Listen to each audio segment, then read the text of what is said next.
Halo semuanya, perkenalkan nama saya Ripka Priskela Situmorang dengan NIM 720244303. Di sini saya akan membahas tentang pemasaran global selama satu semester yang saya rangkum dengan 5 subtema. Yang pertama ada tentang pengertian pemasaran global, yang kedua strategi memasuki pasar global, yang ketiga isu-isu dalam pemasaran global, yang keempat segmentasi dalam pasar global, dan yang kelima mengelola kegiatan internasional. Nah, submateri yang pertama adalah pengertian pemasaran global. Pemasaran global adalah proses memfokuskan sumber daya manusia seperti uang, manusia, aset fisik yang tujuannya dari suatu organisasi adalah memperoleh kesempatan dan menanggapi ancaman pasar global. Nah, pemasaran global didasarkan pada orientasi geosentris dan berfokus pada pemanfaatan aset, pengalaman, dan produk perusahaan secara global, serta pada melakukan adaptasi terhadap apa yang benar-benar unik dan berbeda dalam setiap negara. Nah, konsep ini adalah mengakui budaya universal dan perbedaan pasar yang unik. Contohnya adalah seperti Chok dan IBM yang berkecimpung di lebih 100 negara karena mereka telah memulai ekspansi internasionalnya lebih dari 50 tahun yang lalu dan juga memiliki sumber daya untuk berkembang yang bisa dimanfaatkan bila ada peluang. Baiklah, materi kedua tentang strategi memasuki pasar global.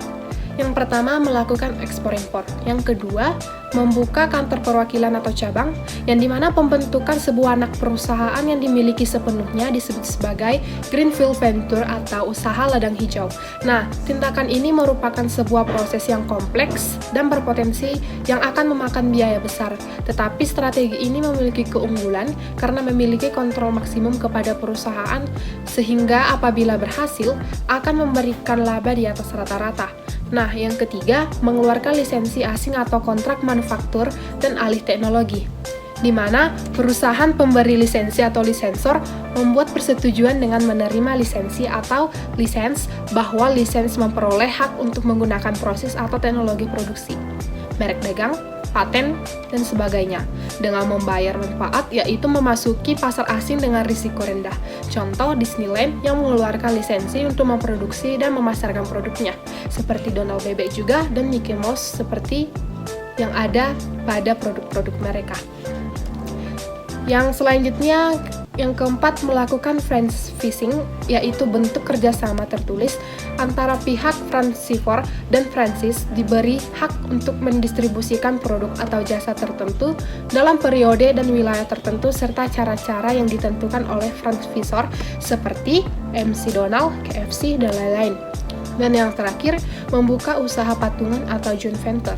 Nah, di mana investor luar negeri dapat bergabung investor IKAL untuk membentuk usaha patungan, di mana mereka membagi kepemilikan dan kontrol.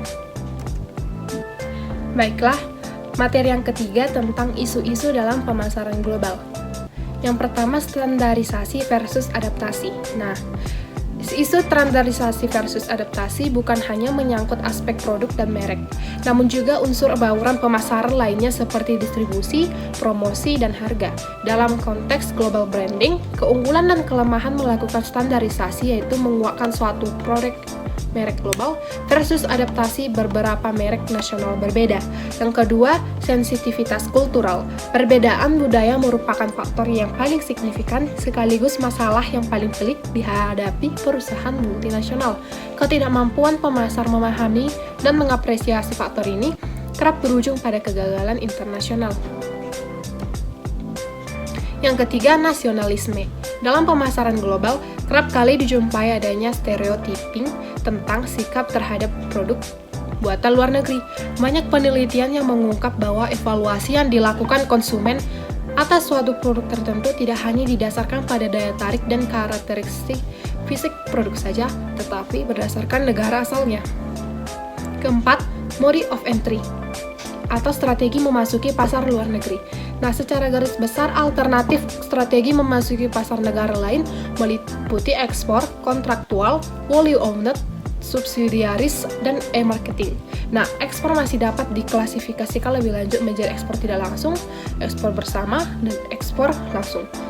Dan mode of entry kontraktual terdiri atas lisensi waralaba, kontrak manufacturing, dan usaha patungan. Sedangkan wholly owned subsidiaries meliputi akuisisi dan greenfield.